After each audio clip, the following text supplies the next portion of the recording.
छत्तीसगढ़ में स्कूली शिक्षा को लेकर बड़े बड़े दावे किए जाते हैं, पर ज़मीनी हकीकत कुछ और ही है। 16 जून से स्कूल शिक्षा सत्र की शुरुआत हुई थी, लेकिन अभी तक कई सरकारी स्कूल में पुस्तकें नहीं पहुंच पाई हैं। कई स्कूलों में हिंदी, अंग्रेजी और वाचनमाला की पुस्तकें नहीं पहुंच पाई हैं, जिसकी वजह से छात्रों को पढ़ने में काफ़ी परेशानी हो रही है। दूसरी ओर स्कूलों में त्रैमासिक परीक्षा को लेकर समय सारणी जारी कर दी गई। ऐसे में यह सोचने वाली बात यह है कि जब स्कूलों में हिंदी, अंग्रेजी और वाचनमाला की पुस्तकें ही नहीं पहुंच पाई हैं, तो बच्चे कैसे परीक्षा की तैयारी करेंगे, वे किस प्रकार से एग्ज़ाम देंगे, यह सोचने वाली बात है।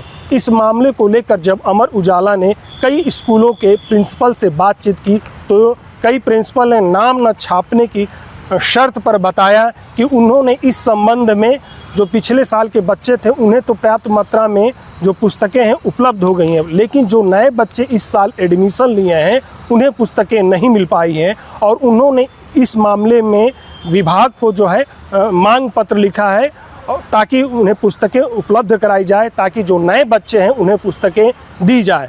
और इस संबंध में विभाग के अधिकारियों ने भी नाम न छापने की शर्त पर कहा कि वे कुछ स्कूलों में जो है बच्चों को पुस्तकें नहीं पहुंच पानी है, लेकिन यह मामला धीरे धीरे अब सही हो जाएगा, अब कोई दिक्कत नहीं होगी।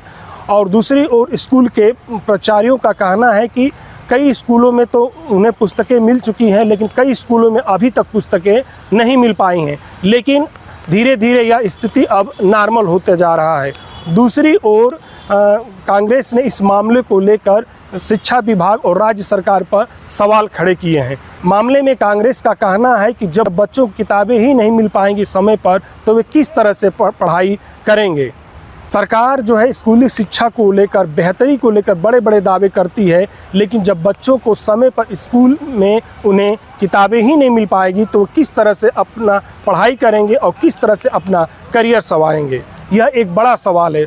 राज्य के जो शिक्षा मंत्री हैं और जो शिक्षा विभाग हैं, वह इस मामले में पूरी सक्रियता के साथ काम नहीं कर पा रहे हैं। कांग्रेस ने आरोप लगाया है कि शिक्षा विभाग इस मामले में भारी लापरवाही बरत रहा है। स्कूल खुले 1.5 महीने से अधिक समय हो चुका है और स्कूलों में अभी तक पुस्तक नहीं पहुंच पाई है, अंग्रेजी की, हिंदी की, सहायक वाचन की। और सरकार ने तिमाही परीक्षा की तिथि घोषित कर दी है। जब पुस्तक नहीं है, पढ़ाई नहीं हुई है, ऐसे में तिमाही परीक्षा पास छात्र कैसे करेंगे।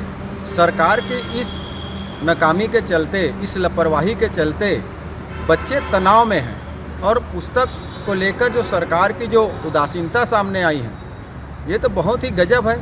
एक तो स्कूलों में शिक्षकों की कमी है, पुस्तक है ही नहीं, सुविधाओं का अभाव है, बिल्डिंगें जर्जर है, और ऊपर से तिमाही परीक्षा का जो लोड है बच्चों के ऊपर में वो डाला जा रहा है। सरकार ये सुनिश्चित करे कि बच्चों की पढ़ाई पूरी हो, जो 3 महीने के कोर्स है वो कंप्लीट हो, तो तिमाही की परीक्षा ली जाए। पर जवाब देना चाहिए कि जब पुस्तक ही नहीं है तो परीक्षा कैसे होगी। अभी 1.5 माह से ऊपर हो गए शिक्षा सत्र के शुरुआत हुए, लेकिन अभी तक सरकारी स्कूलों में हिंदी और अंग्रेजी की कई पुस्तकें नहीं पहुंच पाई हैं। जबकि हमने आज जो है इस मामले को लेकर कई स्कूलों से जांच पड़ताल की, तो वहां पर कई स्कूलों में पुस्तकें पहुंच पाई हैं, लेकिन अभी भी कई स्कूलों में पुस्तकें नहीं पहुंच पाई हैं। इन स्कूलों के प्रिंसिपल ने नाम न छापने की शर्त पर कहा कि उन्होंने इस मामले में विभाग को पत्र लिखा है और विभाग से पुस्तकें ट्रकों के माध्यम से इन स्कूलों तक पहुंचाई जा रही है। लेकिन अभी मौसम भी ख़राब है, तो मौसम भी ख़राब होने की वजह से इन स्कूलों में अभी पुस्तकें नहीं पहुंच पाई हैं। और उम्मीद है कि उन्हें यह पुस्तकें जल्द ही मिल जाएंगी। अमर उजाला के लिए रायपुर से मैं ललित सिंह। आपके राज्य की खबरें, आपके शहर की खबरें सबसे पहले जानने के लिए देखते रहें अमर उजाला। चैनल को सब्सक्राइब जरूर कर लें और पाएं हर अपडेट।